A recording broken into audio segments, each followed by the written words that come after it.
बिस्मिल्लाहिर्रहमानिर्रहीम। तमाम दोस्तों को वेलकम करते हैं अपने चैनल के ऊपर। और आज की जो वीडियो है वो गुज़िश्ता से पवस्ता है। लास्ट टाइम हमने एक आईटी एनेबल सर्विस के ऊपर एक कम्प्रिहेंसिव वीडियो की थी, जो उनका जो पेमेंट गेटवेज़ हैं पाकिस्तान के अंदर उस तरह से डायरेक्टली अलाउड नहीं है, बट बहुत से लोग जो हैं उन पेमेंट गेटवेज़ के थ्रू पाकिस्तान के अंदर जो है वो पैसे मंगवा रहे थे। उस पे क्या कंसिक्वेंसेस थे टैक्स के ऊपर, और टैक्स के अंदर क्या प्रोविजंस थी, ये हमने बड़ा कंप्रिहेंसिवली लास्ट वीडियो के अंदर डिस्कस भी किया। आल दो वीडियो थोड़ी लंबी होगी, बट हमने कोशिश की कि उस टॉपिक को वहाँ पे वाइंड अप करें, लेकिन स्टिल बहुत से हमें कमेंट सेक्शंस के अंदर क्वेश्चंस भी आए, वो भी हम कोशिश करेंगे कि आज इस वीडियो के अंदर कवर करें। प्लस ये है कि हम थोड़ा सा कंप्रिहेंसिवली जो है आज कंक्लूड करेंगे आईटी की टैक्सेशन को, जो कि साल 2023 के लिए क्या है। प्लस ये वीडियो बनाने का जो सबसे बड़ा हमारा पर्पज़ है ये वीडियो बनाने का, वो ये था कि हम थोड़ा सा लोगों को जो है वो अवेयर कर दें कि वो अभी से अपनी कंप्लाइंस बेहतर कर लें, अभी से अपने मामलात को जो है वो इनलाइन कर लें, ताकि साल 2023 जब ख़त्म हो 30 जन 2023 को, तो वो एक बेटर पोजीशन के अंदर हों, ताकि वो अपनी जितनी भी उनको गवर्नमेंट की तरफ से एक ड्यू बेनिफिट्स हैं, वो फ्रूट्स हैं, वो उनको अच्छी तरीके से जो है वो हार्नेस कर सके। सो आज की हमारी जो डिस्कशन होगी वो डिटेल में हम थोड़ा सा देखेंगे कि 2022 और 23 में शिफ्ट क्या आया विद होल्डिंग के अंदर, और उसके बाद टैक्सेबिलिटी के अंदर, और कुछ मसाइल जो फाइलिंग के दौरान और केसेस के दौरान सामने आए, वो आज हम थोड़ा सा comprehensively IT enable service, export of IT service के ऊपर उसको हम वन बाय वन देखेंगे। सबसे पहले और दूसरा हम ये भी करेंगे कि हम जो यहाँ पे आपको मसाइल बता रहे हैं पार्ट वन के अंदर, वो पार्ट टू के अंदर हम कोशिश करेंगे कि एंड पे इनके कुछ सॉल्यूशंस जो बेस्ट ऑफ माय नॉलेज हैं, जो मेरा एक्सपीरियंस है, उसके तहत जो है वो आपके सामने रखे जा सके। सबसे पहले हम थोड़ी सी डिस्कस कर लेते हैं। जैसा कि आपको पता है, साल 2022 में जो जब 154 ए लाया गया और आईटी एनेबल सर्विस की एग्जम्पशन की बात की गई, तो उस वक्त उन्होंने ये कहा था कि अगर आप 65F के लिए क्वालिफाई करते हैं तो आपकी विदहोल्डिंग नहीं होगी। ये मैं बात कर रहा हूँ साल 2021 और 22 के हवाले से। तो उस वक्त फिर आईटी की जो कंपनीज थी, उनकी फ़र्स्ट प्रायोरिटी ये थी कि हम जाके सेक्शन 154A और 159 के अंदर एग्जम्पशन ले लें। तो एफबीआर से हम एग्जम्पशन लें, वो एग्जम्पशन बैंक वालों को दें, और वो बैंक वाले जो हैं हमारी विदहोल्डिंग जो हैं वो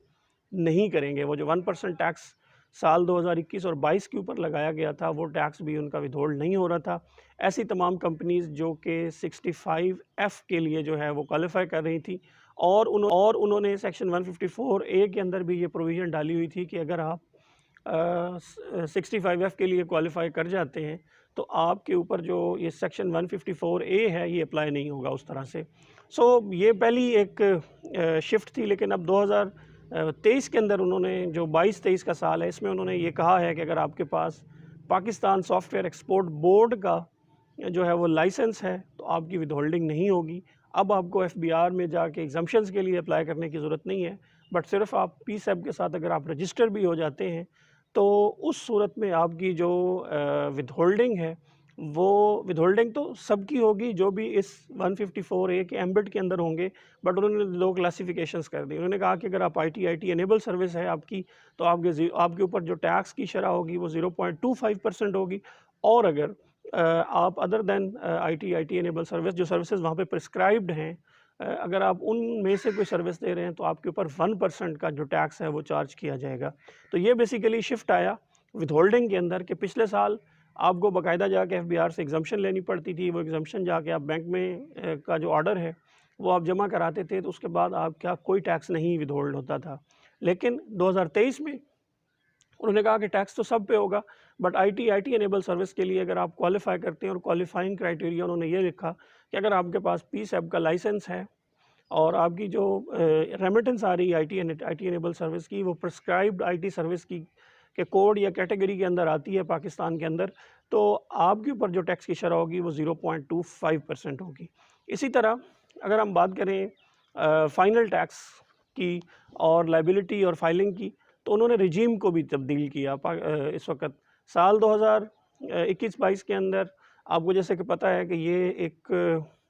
जो थी इनके ऊपर वो 100% टैक्स क्रेडिट की रिजीम थी, यानी कि जितना भी टैक्स लगेगा बट ज़ाहिर है वो आपको एग्जेम्प्ट कर दिया जाएगा। तो आपने करना क्या था कि आपको 100% टैक्स क्रेडिट दिया जा रहा था, जितना भी टैक्स बनना था उस पर गवर्नमेंट ने आपको क्रेडिट दे देना था, तो आपने टेक्निकली कुछ पे नहीं करना था अगर आप क्वालिफाई कर जाते थे सेक्शन 65F के लिए।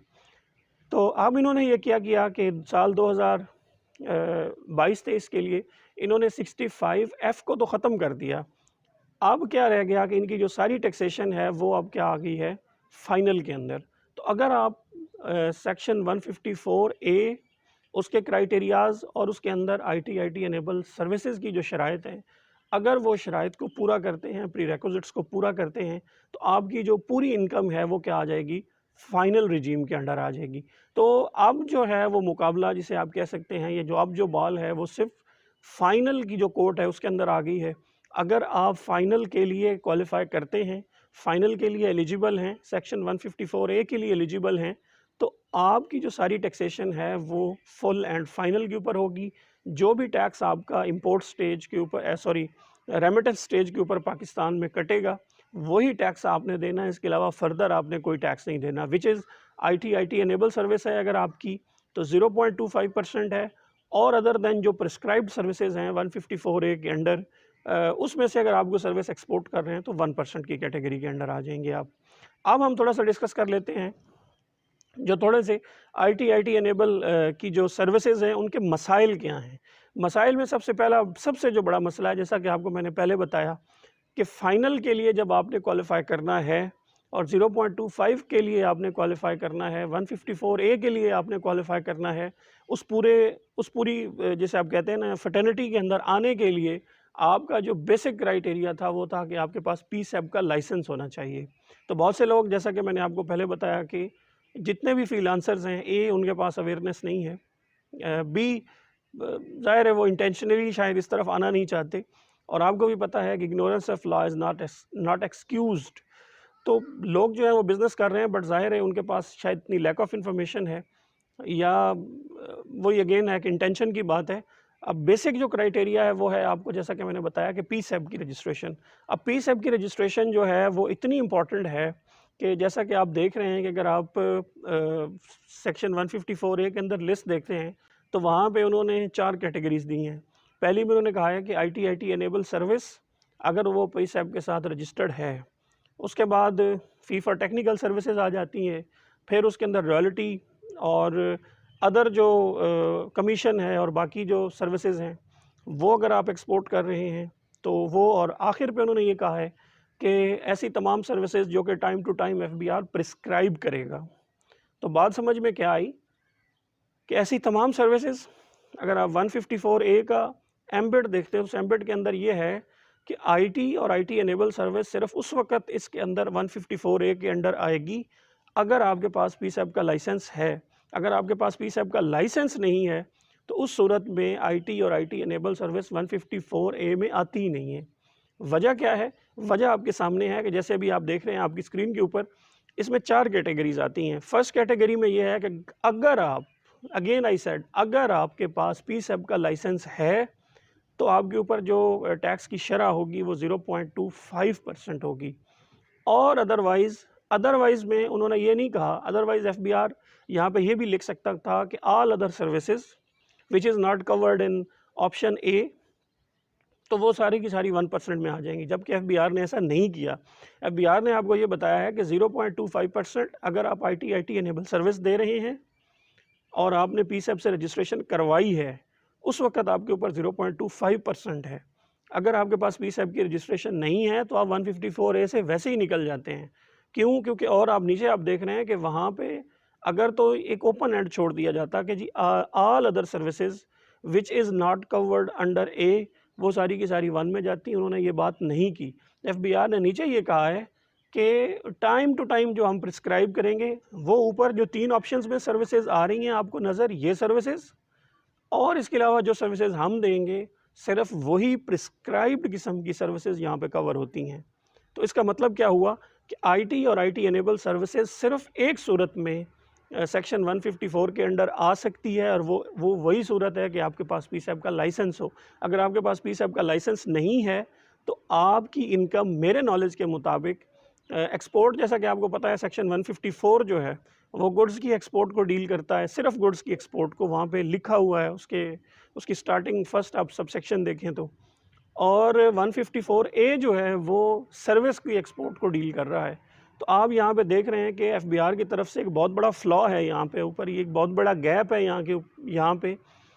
इस सेक्शन के अंदर एक झोल है। वो झोल ये है कि भाई अगर नीचे आप देख रहे हैं कि उन्होंने ऐसा नहीं कहा कि आपको ओपन छोड़ दिया कि are any other services which is not covered in option A या अबव 3 ऑप्शंस वो यहाँ पे आ जाएंगी, ऐसा नहीं है। उन्होंने कहा कि वो सर्विसेज जो ऑप्शन ए, बी और सी के अंदर हैं, और डी में उन्होंने ये कह दिया कि ऐसी तमाम सर्विसेज जो एफबीआर टाइम टू टाइम प्रिस्क्राइब करेगा। तो भाई प्रिस्क्राइब तो अभी तक की नहीं गई, तो इसका मतलब ये हुआ कि अगर आप पीसैप में रजिस्टर्ड नहीं हैं तो टेक्निकली आप इस 154A के एम्बिट से ही बाहर हो जाते हैं। तो आपकी इनकम जो है, मेरी पर्सनल राय और स्टडी और सो फार जो डिस्कशन है उसके नतीजे में मुझे ये समझ आ रहा है कि ये इनकम आपकी फिर क्या होती है, नॉर्मल के अंदर चली जाती है। सो अब बैक टू द पॉइंट, अब सोल्यूशन क्या है इसका? सोल्यूशन ये है जी इसका कि आप पहली बात तो ये है कि अपने आप को कंप्लाई करें पीसैप के साथ। बहुत ही आसान तरीका है, ऑनलाइन जाके आपने उनके पोर्टल पे अप्लाई करना होता है और वो विदिन 10 to 15 डेज़ अगर आप फॉलो करते हैं तो वो आपको, अब तो वो ईमेल के ऊपर लाइसेंस भेज देते हैं, वहाँ जाके फ़िज़िकल कॉपी कलेक्ट करने की भी ज़रूरत नहीं है। प्लस ये है कि फ्रीलांसर्स के लिए फ्री भी है। आप जाएँ, एक चंद छोटे से फॉर्म्स हैं, लॉगिन कर बनाएँ और उसके बाद वो फॉर्म फिल करें, अपनी इन्फॉर्मेशन सबमिट करें और उसके बाद आप एलिजिबल हो जाते हैं। प्लस ये है कि कुछ लोगों के पास रजिस्टर्ड हैं बट उनके पास वैलिड लाइसेंस नहीं है, तो अपना लाइसेंस भी वैलिड रखने की ज़रूरत है, क्योंकि जिस कोरिस्पॉन्डिंग पीरियड में आप फ़ाइनल के लिए अप्लाई कर रहे हैं या फ़ाइनल को अडॉप्ट कर रहे हैं या क्लेम करना चाहते हैं फ़ाइनल टैक्सेशन, उसमें यह है कि आप उस कोरिस्पॉन्डिंग पीरियड यानी कि जुलाई टू जून का आपके पास एक वैलिड लाइसेंस जो है वो मौजूद होना चाहिए। अदरवाइज़ आप देख रहे हैं कि 154A की जो कंसिक्वेंसेस हो सकती हैं, वो बंदे जो कि नॉन रजिस्टर्ड हैं, जो अनरजिस्टर्ड हैं विद पीसैप, उनके लिए काफ़ी ये जो है वो कंसिक्वेंसेस जो हैं वो सीरियस हो सकते हैं। अगला जो सबसे बड़ा मामला है वो है कि चलें ठीक है, आईटी वाले जो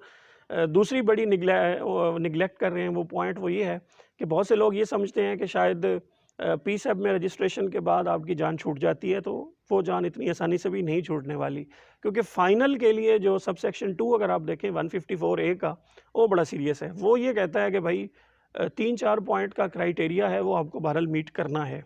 अच्छा, अब एफबीआर ने अपनी सतह पे तो पिछले दिनों एक क्लैरिफिकेशन दी थी, जिस वक्त आपकी स्क्रीन के ऊपर है। ये क्लैरिफिकेशन बजट के फ़ौरन बाद आई, जब पाशा ने थोड़ा सा बजट के ऊपर शोर मचाया, तो उसके जवाब में मौजूदा गवर्नमेंट ने एक क्लैरिफिकेशन इशू की, जिसमें उन्होंने बड़ी खूबसूरत बात की और उन्होंने वो अपने एहसानात गिनवाए 6 तरह के। उन्होंने कहा जी 6 तरह के फ़वाइद हम ऑलरेडी आईटी एनेबल सर्विसेज को दे रहे हैं, जिसमें हमने डेफिनेशन को जो है वो इंक्लूसिव किया हुआ है। इसके अलावा विद होल्डिंग का जो मैटर है, उन्होंने कहा जी कि 100 जो मिलियन है, अगर उससे नीचे नीचे आपकी रेवेन्यू है, तो हम उनके लिए भी ज़्यादा तंग नहीं करेंगे उन लोगों को कि वो रजिस्टर हों एफबीआर के साथ। और अगर आप ये क्लैरिफिकेशन देखें तो इसके बाद एक चीज़ जो है बड़ी वाज़ेह हो गई थी कि एफबीआर ने जो सेल्स टैक्स की रजिस्ट्रेशन थी, प्लस ये था कि विद होल्डिंग था, उसको काफ़ी हद तक नॉर्मलाइज़ किया था फ्रीलांसर्स की हद तक। वो ऐसा बंदा जो अकेला है और घर से सर्विस दे रहा है, उसने कोई बिज़नेस सेटअप वगैरह नहीं किया हुआ, तो एक जो फ्रीलांसर है, सिंगल बंदा है जो सर्विस पाकिस्तान से बाहर दे रहा है, उसकी हद तक। लेकिन अगेन अगर आप सेक्शन 2 देखें तो वहाँ पे ऐसी कोई कंडीशन नहीं है कि ये जी फ्रीलांसर्स और ये वो सारा, बरल वहाँ पे उन्होंने ये बताया हुआ है कि 4 तरह की कंडीशंस हैं, जिसमें आपको, अगर आप फेडरल के अंडर आते हैं तो वहाँ पे सर्विस में आपको रजिस्टर होना था, अदरवाइज़ प्रोविंस के अंदर आपको रजिस्टर होना था। अगर आप लाइक पंजाब के अंदर हैं तो आपको पंजाब रेवेन्यू अथॉरिटी के साथ रजिस्ट्रेशन आपको करवानी लाजमी थी। केपी में हैं तो केपीआरए के अंडर, सिंध में है तो सिंध रेवेन्यू बोर्ड के साथ, बलूचिस्तान के पास अपनी अथॉरिटी मौजूद है, तो आपने रिस्पेक्टिव जो आपकी प्रोविंशियल अथॉरिटी थी वहाँ भी आपको रजिस्टर होना बहरहाल ज़रूरी था। तो अब इसमें बहस की जा सकती है, लेकिन प्रोविंशियल अथॉरिटीज़ की तरफ से फ्रीलांसर्स के लिए अभी कोई ऐसी स्टेटमेंट नहीं आई कि वो रजिस्टर्ड ना हो हमारे पास। जबकि उन्होंने अगर आप उनका सर्विसेज का वो देखते हैं, स्कोप देखते हैं सेक्शन 3 के अंदर, नॉर्मली जो स्कोप होता है, तो अगर आप उसको स्टडी करें तो वहाँ पे समझ ये आती है कि आप मुल्क से बाहर सर्विस दें या इधर दें। तो बहरहाल वहाँ पे कन्फ्यूजन है, लेकिन बहरहाल पंजाब ने भी उसके ऊपर रूल दिए हुए हैं कि अगर आप एक्सपोर्ट करते हैं तो आपकी सर्विस जो है वो अगर प्रॉपर बैंकिंग चैनल के थ्रू पैसा आ रहा है पाकिस्तान के अंदर, तो उस वक़्त आपको टैक्स नहीं देना पंजाब के अंदर। इसी तरह सिंध ने भी इसके ऊपर एसआरओ जारी किया हुआ है, बाकी अथॉरिटीज़ में भी इसमें कुछ गुंजाइश मौजूद है, लेकिन रजिस्ट्रेशन बहरहाल जो है वो करानी ज़रूरी है। तो इसका मतलब ये है कि वहाँ पे भी रजिस्ट्रेशन कराना ज़रूरी है। रजिस्ट्रेशन अभी भी वहाँ पे उतनी ही ज़रूरी है। सो यहाँ पे वो भी एक इम्पॉर्टेंट है। फिर उसके बाद बैंक के हवाले से कि जी वो विदहोल्डिंग ना भी कराएँ तो उनका गुज़ारा हो जाता है। तो ये 2 कंडीशन, उसके बाद आपने कोई फ़ॉरेन टैक्स का क्रेडिट यहाँ क्लेम नहीं करना, और आखिरी बात ये है कि आप अपनी रिटर्न्स को जो है वो एनुअल रिटर्न्स को यहाँ पे रेगुलरली फ़ाइल करेंगे। तो तब जाके अगर आप ये सारा क्राइटेरियाज़ को मीट करेंगे, तो मीट करने के बाद आप जो है वो क्वालिफ़ाई कर जाते हैं फ़ाइनल के लिए, अदरवाइज़ आप नहीं करते क्योंकि आप बाकी प्री रिक्विज़िट्स को पूरा नहीं कर रहे हैं।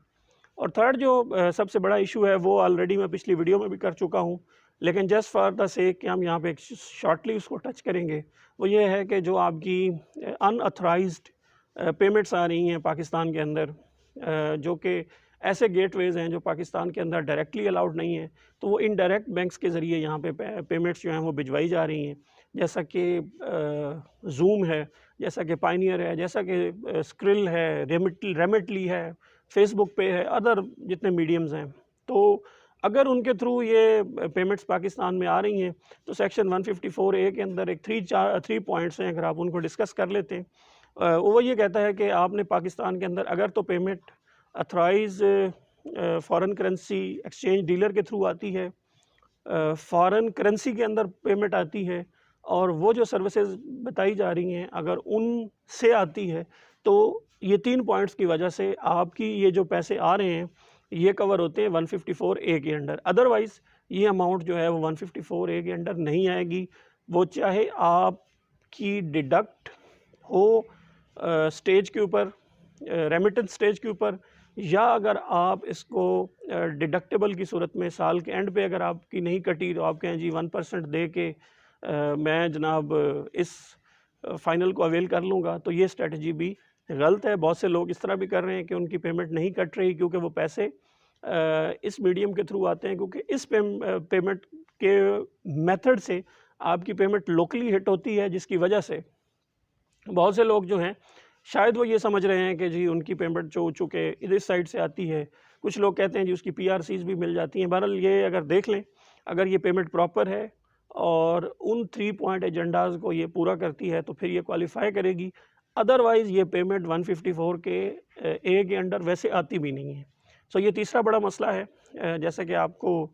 मैंने अभी बताया। सो ये 3-4 इश्यूज़ हैं। अब आप बात कर लेते हैं सॉल्यूशंस के ऊपर, क्योंकि लास्ट टाइम भी लोगों ने कहा कि आपने प्रॉब्लम्स तो बहुत हाईलाइट की हैं, अब सॉल्यूशंस की बारी है। तो सबसे पहला मसला, जैसे मैंने आपको पहले बताया था, फर्स्ट कम फर्स्ट के आपके ऐसे तमाम अफराद जिनका PSAB में रजिस्ट्रेशन नहीं है, वो अपनी PSAB की रजिस्ट्रेशन को इंश्योर करें जितना जल्दी हो सकता है।